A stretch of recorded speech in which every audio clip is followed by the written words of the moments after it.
share those.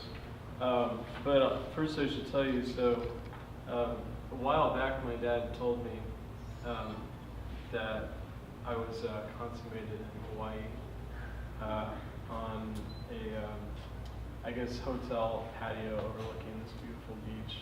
So I guess it was pretty romantic. So anyway, and he really liked the name Sandy. So he was thinking like, oh, we should call him Sandy Beach, because right, because they were looking at a sandy beach, and he liked Sandy, and then actually Beach happens to be a family name, not like Sandy Beach, but like B-E-E-C-H, Beach. But it had me thinking that maybe I could write an album of songs that all have to do with if I was Sandy Beaches and my life was totally different. So this is sort of, it's like the first chapter, I guess, or the first song that I wrote. So, hello, my name is Sandy Beaches. I was born in Hawaii and raised in the Valley of Wine. I never knew my father, he drowned at sea. My mother got the news the day she had me. I went to a public school, but I lived in a very nice house. My mother buried my father and married a banker named Clow. He taught me the value of finer things, but he didn't like my singing, and he burned all my jeans. My hair grew down to my shoulders, my face it was covered with fuzz. For my birthday, Klaus gave me a blazer, for Christmas a proper crew cut. Days I walked the vineyards eating grapes off the vine, and nights I watched the stars waiting for the sky to fall. My legs worked perfectly fine, and my arms grew stronger than his. He got me a job as a busboy, so I called him a son of a bitch. He told me to watch my mouth, and if I don't care for his rules, I can move the hell out, because this is his house. So that's the end of that chapter. Let me see if and then later on there's another piece that I'll read. Remember when you asked me how I forgave my father, and I told you it was easy? Well, I lied. It was actually really hard, the hardest thing I ever had to do. And if I'm being totally honest with you, I never really did. Forgive him, that is. I just buried my feelings real deep, where I was certain I would never find them, where I hoped they would die out if I didn't feed them. But as I've gotten older, I've found they are still intact. In fact, they have not only survived, but multiplied. And now I'm at risk of being swallowed whole by them. The problem isn't that I don't love my dad, it's that I do. And I can't face a relationship we never had. The relationship I forbade myself to have for no real reason other than it was inconvenient at the time. Because other people had gotten in our way, told me how to feel or what to think, which is always easier to accept than confronting the man himself. But now he's old, as am I, and neither of us have the courage to try. So I'm waiting for the sky to fall. Maybe it's because he wasn't my real father, and how could I ever expect anyone to live up to the man I imagined my real father to be?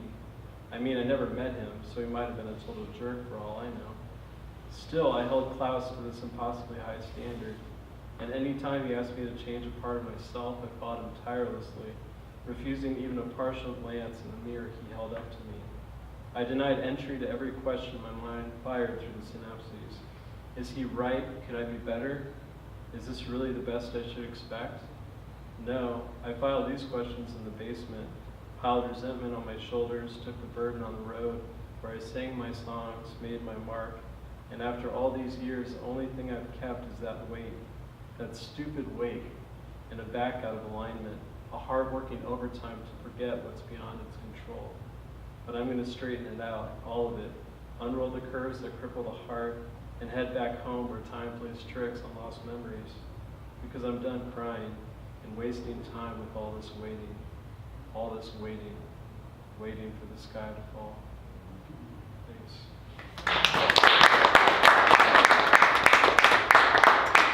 Anybody else? That was awesome. Should I stay here? Stay here.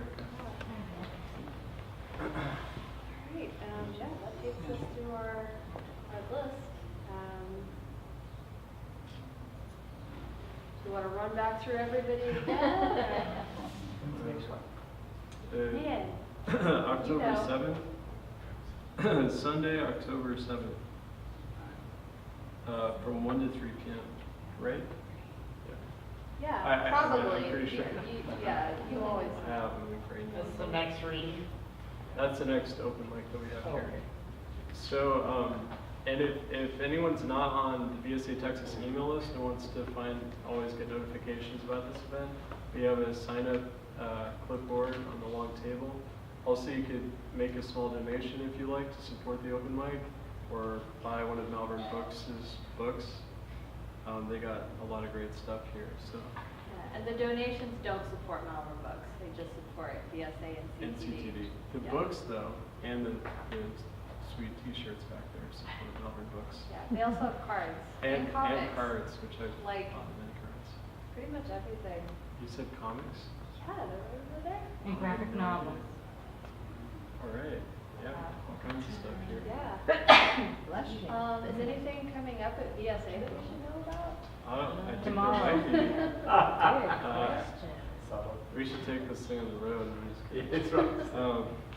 So tomorrow we're having an awards ceremony at the Sterling Event Center from 2 to 4 p.m. to honor 3 Texas artists with disabilities.